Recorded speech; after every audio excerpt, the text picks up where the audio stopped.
appearance in this poem. This is for the women who taught me how to read, and who were subsequently left out of the popular history, but still charged with the task of preserving the bibliography. These women are my works cited, if you will. This is for their insides and in-betweens, for the cotton-mouthed hair they gave me, the same hair my aunt hid under a blonde wig for 30 years.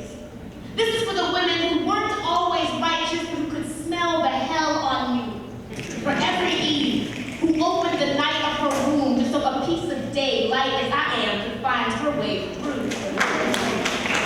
For twice great-grandma, always glinting with the blue English eyes God done gave her, those two chilled jewels in her bleached almond skin above her high branch, high enough to pick almonds from. So almost white, she never dared risk a nigger relative skipping foot across her floor, those ungrateful spooks always plotting with pocket knives, thinking about how they wanted to gouge the pretty earrings that break straight out of her skull. She even hated plums for the stains they left against her lips, kept a shotgun at the hip for the boys who wanted to come round threatening her sons, her blue shooting eye tighter than the lid on distilling moonshine, and them boys better thank God that they were stark white and grandma wise enough not to push her ivory rough.